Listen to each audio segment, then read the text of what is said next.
আসসালামু আলাইকুম ওয়া রাহমাতুল্লাহি ওয়া বারাকাতুহু। বাংলাদেশের বিভিন্ন শাখা থেকে অনলাইনে সম্পৃক্ত সকল শিক্ষক শিক্ষিকাদের জানাই আন্তরিক মোবারকবাদ ও শুভেচ্ছা। আপনারা সকলেই আরবি বিষয়ে পারদর্শী, আরবি পাঠদানে অভিজ্ঞ, এ বিষয়ে কোনো সন্দেহ নেই। তবুও শাহীন শিক্ষা পরিবারের একটি বৈশিষ্ট্য হলো সকল বিষয়ে, সকল স্থানে, সকল ক্ষেত্রে পাঠদান পদ্ধতি এক ও অভিন্ন থাকা। এই উদ্দেশ্যকে সামনে রেখে আমরা আমাদের প্রশিক্ষণ কার্যক্রম শুরু করছি ইনশাআল্লাহ। শুরুতেই আমরা জেনে নিব আরবি যে 29টি হরফ রয়েছে, এই 29টি হরফকে আমরা 5 পদ্ধতিতে পাঠদান করাবো। একটু স্ক্রিনে লক্ষ্য করুন। এখানে 1 নম্বরে রয়েছে নুক্তাবিহীন 14টি হরফ, দ্বিতীয় নম্বরে রয়েছে নুক্তা বিশিষ্ট 6টি হরফ, তৃতীয় নম্বরে রয়েছে নুক্তা বিশিষ্ট 5টি হরফ, চতুর্থ নম্বরে রয়েছে নুক্তা বিশিষ্ট 2টি হরফ এবং পঞ্চম স্থানে রয়েছে নুক্তা বিশিষ্ট আরো 2টি হরফ।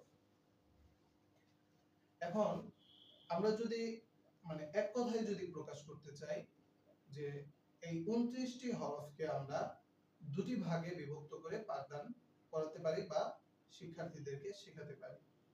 একটি হচ্ছে নুক্তাবিহীন হরফ এবং আর বাকিগুলো রয়েছে নুক্তা বিশিষ্ট হরফ। তো আজকে আমরা ক্লাসের নুক্তাবিহীন যে 14টি হরফ রয়েছে, এই 14টি হরফ আমরা শিক্ষার্থীদেরকে কিভাবে শেখাবো সেটি আমরা আজকে জেনে নিব।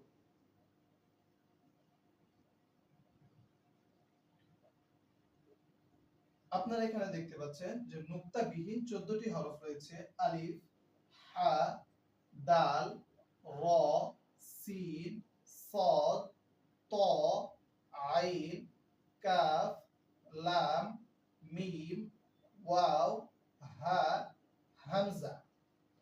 এই 14টি হরফ আমরা দুটি নিয়ম ব্যবহার করে শিক্ষার্থীদেরকে শেখাবো। 1 নাম্বার, হরফের নামের উচ্চারণ কমপক্ষে 50 বার। 2 নাম্বার, লেখাপড়া কমপক্ষে 1 ঘন্টা।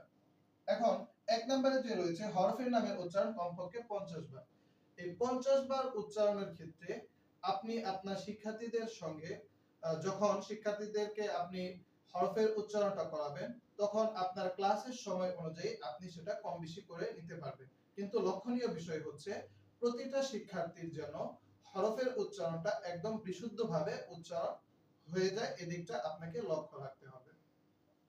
যেহেতু আমরা আজকে নুক্তাবিহীন যে 14টি হরফ রয়েছে, এটা কিভাবে দুটি নিয়মে শিক্ষার্থীদেরকে শেখাবো এটা আমরা আজকে জানবো। তার আগে আমাদের একটি করণীয় বিষয় হচ্ছে বাচ্চাদেরকে পড়ানোর ক্ষেত্রে এবং লেখানোর ক্ষেত্রে আমাদেরকে আগে দিকটা চিনিয়ে নিতে হবে, যে চারটা দিক রয়েছে, ডান, বাম, উপর, নিচ। এই দিকটা আমরা আগে শিক্ষার্থীদেরকে ভালোভাবে বুঝিয়ে নিব। তাহলে আমাদের পরবর্তীতে যখন আমরা ক্লাসগুলো বাচ্চাদেরকে লিখিয়ে লিখিয়ে পড়াবো, তখন আমাদের কথার সাথে কাজের সাথে যখন মিলে যাবে, তখন ওদের জন্য অনেকটাই সহজ হবে। যেমন দিক চেনানোর ক্ষেত্রে প্রথমে আমরা যেটা করতে পারি সেটা হচ্ছে বাচ্চাদেরকে আমরা বলবো যে আপনাদের ভাত খাওয়ার হাতটি উঠান। যেহেতু আমি শিক্ষার্থীদের সামনে দাঁড়িয়ে থাকবো, আমি যদি এদিকে ঘুরে শিক্ষার্থীদেরকে যদি আমার ডান হাত দেখাতে চাই, তাহলে শিক্ষার্থীরা পিছনে হয়তো অনেকে এলোমেলো করে ফেলতে পারে বা দুষ্টুমি করতে পারে। এর জন্য আমি যেভাবে দাঁড়িয়ে আছি ওদের সামনে, আমি সেভাবে আমার বাম হাতটি উঠাবো, যেন ওরা বুঝতে পারে যে ওদের ডান হাত উঠাতে হবে। তো যখন ওরা ওদের ডান হাত উঠাবে, তখন আমি বলবো যে ভাত খাওয়ার হাতের নাম ডান হাত, ভাত খাওয়ার হাতের নাম ডান হাত। এভাবে 2 বা 3 বার বা একাধিকবার ওদেরকে আমরা ডান দিকের পরিচয়টা করিয়ে নিব। এরপর অপর হাতটি উঠান। এরপর যখন ওরা বাম হাতটি উঠাবে, তখন ওদেরকে বলা অপর হাতের নাম বাম হাত, অপর হাতের নাম বাম হাত। এভাবে যখন ডান হাত তুলবে, ডান হাতের সময় বলা যে ডান হাতের দিককে ডান দিক বলে। এরপর যখন বাম হাতের দিক যখন আমরা উঠাতে বলবো, তখন ওদেরকে বলা যে বাম হাতের দিককে বাম দিক বলে। ডান বাম চেনানো শেষ হয়ে যাওয়ার পর ওদেরকে আমরা মনোযোগ আকর্ষণ করার জন্য বলতে পারি যে আপনাদের মাথা কোন দিকে দেখি বলেন তো। তখন ওরা স্বাভাবিকভাবে বলবে যে উপরের দিকে। তখন আমাদের চেনাতে আরো সহজ হবে যে উপরের দিককে, মাথার দিককে উপর দিক বলে, মাথার দিককে উপর দিক বলে। এভাবে আমরা ৩-৪ বার ওদেরকে বলে দিব।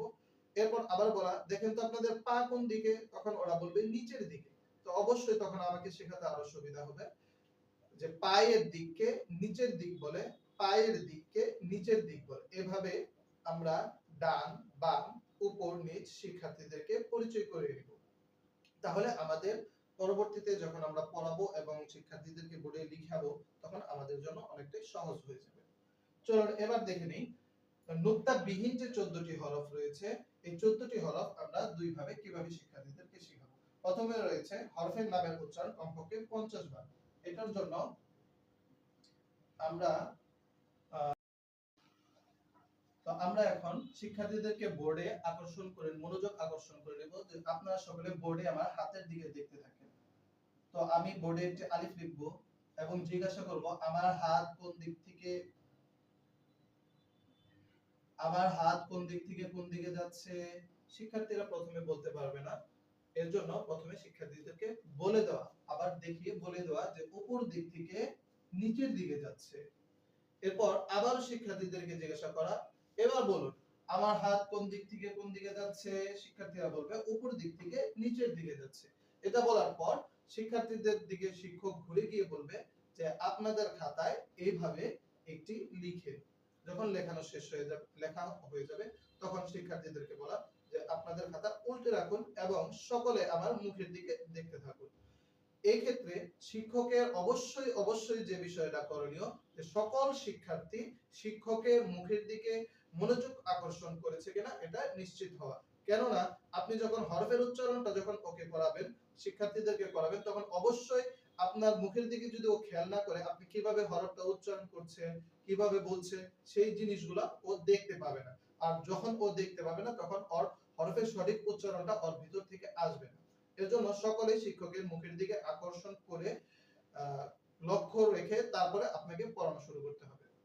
যখন শিক্ষার্থীরা খাতা উল্টে রাখবে এরপর শিক্ষার্থীদেরকে এই হরফের উচ্চারণটা করা, যেমন আলিফ আলিফ আলিফ আলিফ।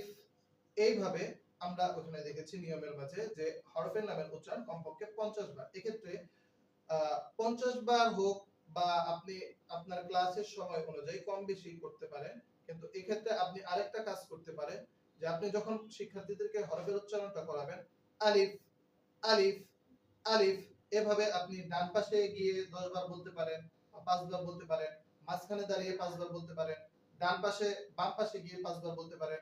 শিক্ষার্থীদের পিছনে একটু গিয়ে যারা পিছনের সারির যারা শিক্ষার্থী আছে তাদের কাছে গিয়ে একটু বলতে পারেন। এক্ষেত্রে দেখা যাবে যে আপনার পিছনের যে শিক্ষার্থীরা আছে বা দুই সাইডে যে শিক্ষার্থীরা রয়েছে তাদের উচ্চারণটা আপনার যখন কানে আসবে তখন আপনি বুঝতে পারবেন এবং আপনি যখন বলে দিবেন আপনার সাথে সাথে যখন তারা বলবে তখন আপনি বুঝতে পারবেন যে না শিক্ষার্থীদের সঠিক উচ্চারণটা আসছে কিনা বা আপনি সঠিক উচ্চারণটা পাচ্ছেন কিনা। যদি সঠিক উচ্চারণ না পেয়ে থাকেন তাহলে আরো বেশ কয়েকবার শিক্ষার্থীদেরকে এইভাবে উচ্চারণটা করানো। আর যদি দেখেন যে না অল্পতে শিক্ষার্থীদের সঠিক উচ্চারণটা চলে আসছে তাহলে আপনি পরবর্তীতে কার্যক্রম শুরু করেন। এটা হচ্ছে আমাদের 1 নাম্বার নিয়ম। দ্বিতীয় নিয়ম হচ্ছে শিক্ষার্থীদেরকে এখানে একটু লক্ষ্য করুন লেখা পড়া কমপক্ষে 1 ঘন্টা। এই 1 ঘন্টার ক্ষেত্রে আপনার ক্লাসের সময় অনুযায়ী আপনি সেটা কম বেশি করে নিতে পারেন। লেখাপড়া কমপক্ষে 1 ঘন্টা। এই দ্বিতীয় নিয়মের ক্ষেত্রে সকলকে আবারও বোর্ডের দিকে আকর্ষণ করে আমরা বোর্ডের ডান দিক থেকে 3টি আলিফ লিখব সমান দূরত্বে এবং বলে বলে লিখব। যেমন আলিফ আলিফ আলিফ লেখার পর শিক্ষার্থীদেরকে বলা যে আপনাদের খাতার ডান দিক থেকে এভাবে সমান দূরত্বে 3টি আলিফ লিখেন এবং পড়েন। যখন শিক্ষার্থীরা এভাবে লেখা শুরু করবে অনেকে হয়তো লিখতে পারবে না, নতুন থাকবে। এখন শিক্ষকের করণীয় হচ্ছে প্রতিটি শিক্ষার্থীর নিকট গিয়ে গিয়ে প্রত্যেকের খাতার শুরুতে এভাবে সমান দূরত্বে 3টি অথবা 4টি আলিফ লিখে দেওয়া এবং শিক্ষার্থীরা যখন এভাবে তাদের খাতায় সম্পূর্ণ লিখে ফেলবে এবার শিক্ষক শিক্ষার্থীদের খাতা দেখতে চাওয়া, আপনাদের খাতা দেখা যখন শিক্ষার্থীরা তাদের খাতা দেখাবে তখন তাদেরকে উৎসাহমূলক জাযাকাল্লাহ, মাশাআল্লাহ এই ধরনের বাক্য বলে তাদেরকে অনুপ্রেরিত করা। এই ছিল নুক্তাবিহীন যে 14টি হরফ রয়েছে, এই 14টি হরফ পড়ার দুটি নিয়ম। এখন আলিফের পরের হরফ হচ্ছে বা। বা হরফ পড়ানোর ক্ষেত্রে আমরা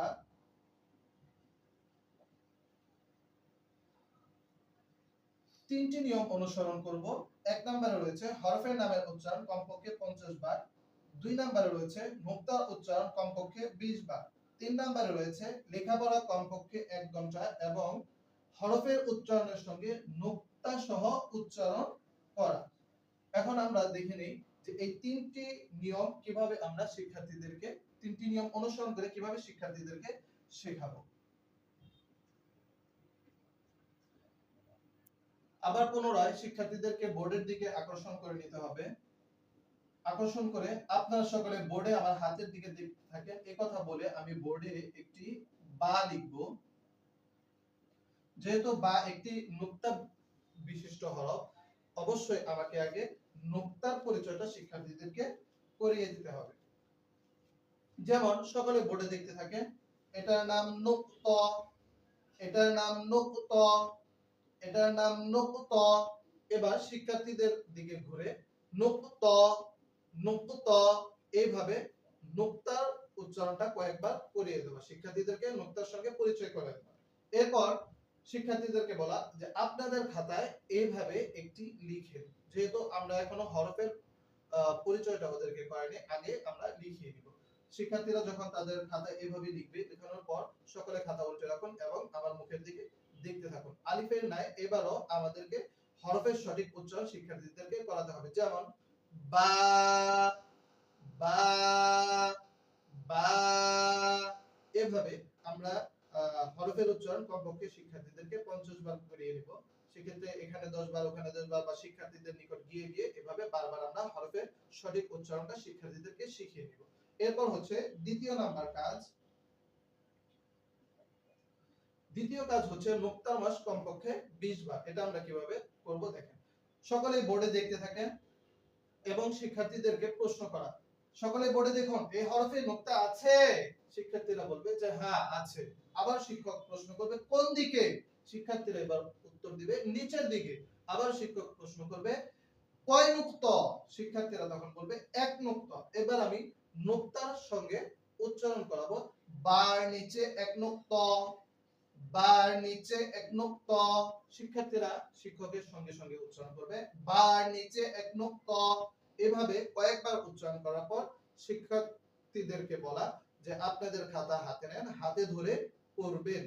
খাতা হাতে নেন, হাতে ধরে পড়বেন। বার নিচে 1 নুক্তা, বার নিচে 1 নুক্তা, বার নিচে 1 নুক্তা। এভাবে নুক্তার মাস কমপক্ষে আমরা 50 বার করিয়ে দেব শিক্ষার্থীদের। এরপর হচ্ছে তৃতীয় নাম্বার। তৃতীয় নাম্বার কাজের ক্ষেত্রে ঠিক আলিফ আমরা যেভাবে বোর্ডের ডান পাশ থেকে 3টি আলিফ লিখেছিলাম, এক্ষেত্রে আমরা সেই একই কাজটি করব। যেমন বার নিচে 1 নুক্তা, বার নিচে 1 নুক্তা। যখন 3টি আলিফ আমার লেখা শেষ হয়ে যাবে, এরপর শিক্ষার্থীদেরকে বলা যে আপনাদের খাতার ডান দিক থেকে এভাবে লিখেন এবং পড়েন। ঠিক অনুরূপভাবে শিক্ষক প্রতিটি শিক্ষার্থীদের নিকট গিয়ে গিয়ে এভাবে প্রত্যেকের খাতার ডান দিক থেকে সমান দূরত্বে 3টি বা লিখবে এবং বলে বলে লিখাবে। লেখা যখন শেষ হয়ে যাবে তখন শিক্ষার্থীদের খাতা শিক্ষক দেখবে এবং তাদেরকে অনুপ্রেরণামূলক, উৎসাহমূলক জাযাকাল্লাহ, মাশাআল্লাহ এই ধরনের বাক্য বলে তাদেরকে উৎসাহিত করবে। এই ছিল আমাদের নুক্তা বিশিষ্ট যে 5টি হরফ। এখানে রয়েছে